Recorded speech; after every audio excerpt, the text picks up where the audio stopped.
13th. Bewildering, hopeless days passed. Then one evening, I saw Dracula's cunning plan. He sat me at a desk and he made me take pen in hand. Write to Peter Hawkins in London, 3 letters, dated a week apart. First, that you are leaving Castle Dracula. Second, you are on the train to Budapest. Third, you are booking passage on a French ship to England. I suppose I looked up startled, for then he said, "But of course, my dear Harker, you will be my guest another month or more."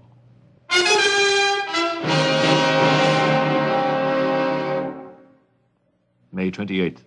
Today, I tried a desperate measure when a band of gypsies paused for the day in the courtyard with the Count's permission. From my window, I caught their attention. "Psst! Psst! Deliver this note to the authorities, and the gold sovereign is yours." I threw down a note which one of them picked up. He examined the gold piece. "Do not fail. It is life and death for me."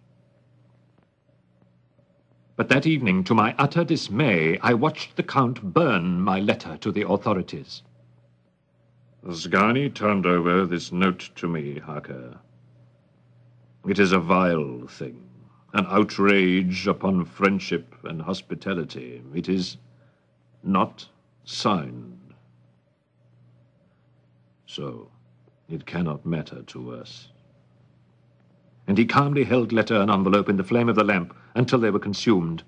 Then he went on. "If you wish to leave, Harker, why not go?" I couldn't say anything for a moment, and then I said, "You're mocking me." To my complete surprise, he led me to the front portal of the castle and opened it for me. "This proves I mean it. Freedom is yours." I felt ashamed. "Forgive me, Count Dracula. I must have imagined things about you. Goodbye." As I turned to go down the stairs, my eyes caught movement at the bottom.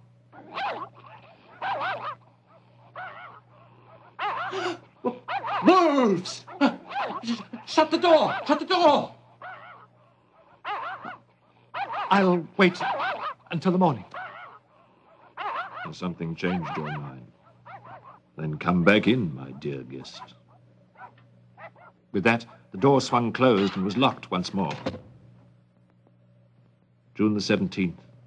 Time passes drearily. Dracula does not molest me, seeming busy with other important projects, for which he calls in peasant wagons. The men have immediately got to work with shovels. Why are the Slovak wagon men hauling away pine boxes filled with fresh earth? Dracula oversees the whole proceedings. 50 boxes I want. Hurry.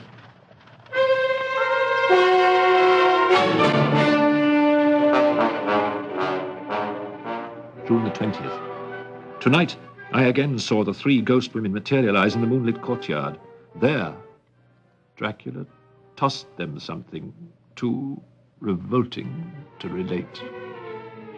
This time, the women were weak and emaciated from hunger. "We starve, master." Dracula handed them a sack. "Feast well."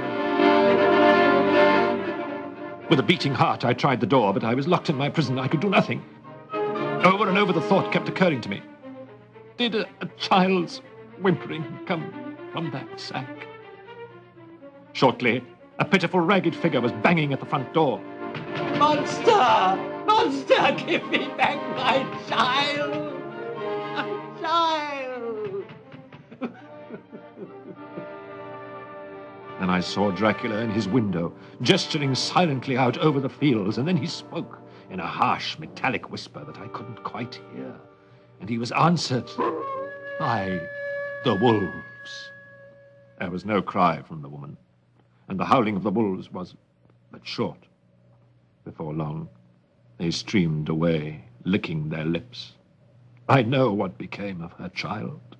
She is better dead.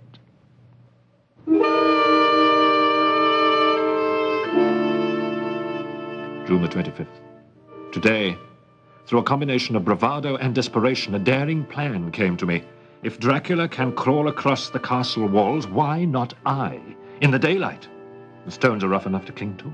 Inch by inch, I must reach the Count's window. Falling into the chamber, I discovered it was a bare room. Empty, except for old sacks, holding, could it be? Yes, gold coins. Of Turkey, Romania, Hungary, and from ancient days, proving Dracula did exist 6 centuries ago. But my greatest find was a door leading out to the open air, yet not to freedom, for it was a grotto enclosed by walls. Can that be a chapel ahead? Quickly, I moved to it, and following tracks in the dust, I found a passageway leading to the burial chambers under the small church. Inside one of the vaults, I discovered 50 coffins. Again, I recalled the warnings I had received. The tales of the peasants. This will prove once and for all if I am in truth in the hands of... In the dim light, I could see one coffin was more elaborate than the other plain pine boxes. I removed the lid. There lay the Count, but looking as if his youth had been half renewed, for the white hair and moustache were changed to dark iron gray. The cheeks were fuller, and the white skin seemed ruby red underneath. The mouth was redder than ever, for on the lips were gouts of fresh blood, which trickled from the corners of the mouth and ran over the chin and the neck.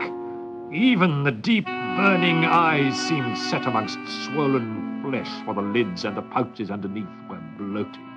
It seemed as if the whole awful creature were simply gorged with blood.